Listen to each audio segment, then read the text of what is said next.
बिहार विधानसभेच्या निवडणुकीत विजयाचे ढोल आणि नगारे वाजले आणि त्याच्या कानठळ्या मुंबईत बसलेल्या काही लोकांना बसल्या आहेत।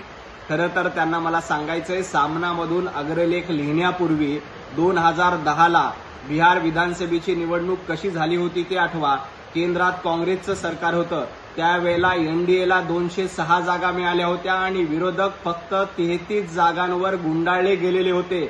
संजय राऊत तेव्हा निवडणूक आयोग तुम्हाला द्रोही वाटला नाही, तेव्हा केंद्र सरकार दोषी वाटलं नाही आणि आता लोकांनी जंगलराजला लाकारून मंगलराजला निवडून दिल्यानंतर तुमच्या पोटात दुखतंय, तुमच्या कानठळ्या बसल्यात।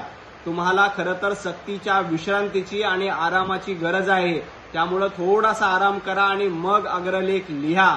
राहिला प्रश्न मुंबईचा, तर बिहार तो झाकी है, मुंबई अभी बाकी है।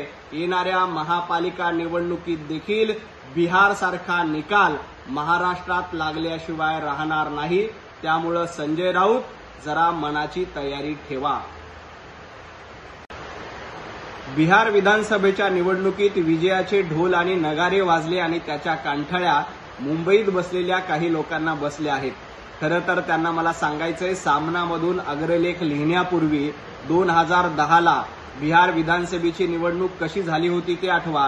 केंद्रात काँग्रेसचं सरकार होतं, त्यावेळेला एनडीएला 206 जागा मिळाल्या होत्या आणि विरोधक फक्त 33 जागांवर गुंडाळले गेलेले होते। संजय राऊत तेव्हा निवडणूक आयोग तुम्हाला द्रोही वाटला नाही, तेव्हा केंद्र सरकार दोषी वाटलं नाही आणि आता लोकांनी जंगलराजला लाकारून मंगलराजला निवडून दिल्यानंतर तुमच्या पोटात दुखतंय, तुमच्या कानठळ्या बसल्यात। तुम्हाला खरं तर सक्तीच्या विश्रांतीची आणि आरामाची गरज आहे, त्यामुळे थोडासा आराम करा आणि मग अग्रलेख लिहा। राहिला प्रश्न मुंबईचा, तर बिहार तो झाकी है, मुंबई अभी बाकी है।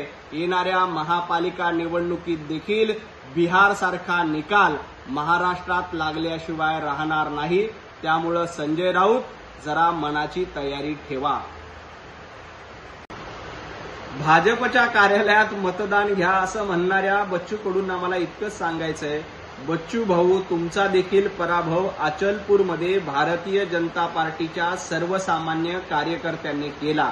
कारण भारतीय जनता पार्टीचे कार्यकर्ते लोकांमध्ये असतात।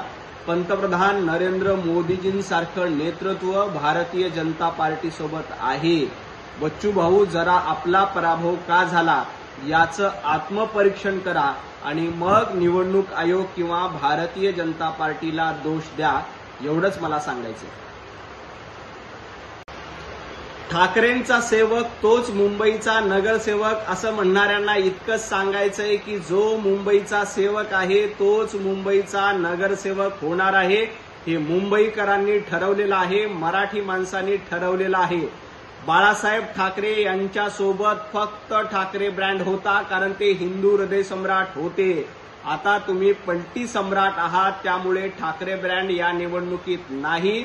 या निवडणुकीत मुंबईकरांचा ब्रँड चालणार आहे।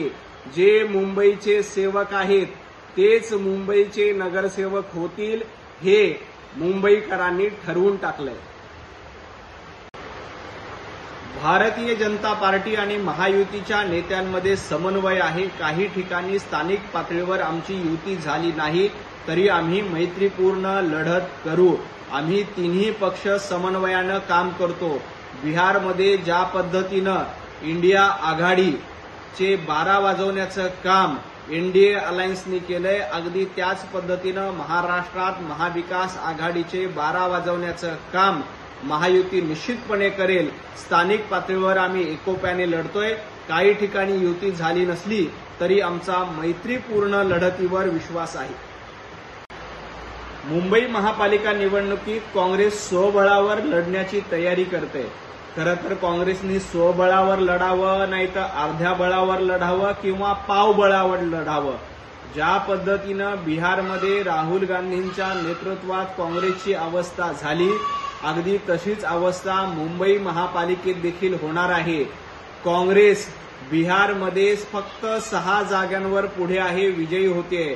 तशीच मुंबईमध्ये देखील काँग्रेसला 2 आकडी जागा मिळणार नाहीत, फक्त सिंगल डिजिटवर मुंबई महापालिकेच्या निवडणुकीत काँग्रेसला समाधान मानावं लागेल। अशा पद्धतीची दारुण अवस्था मुंबईकर येणाऱ्या निवडणुकीमध्ये रमेश चन्नीथला, राहुल गांधी आणि काँग्रेसच्या नेत्यांची करणार आहेत.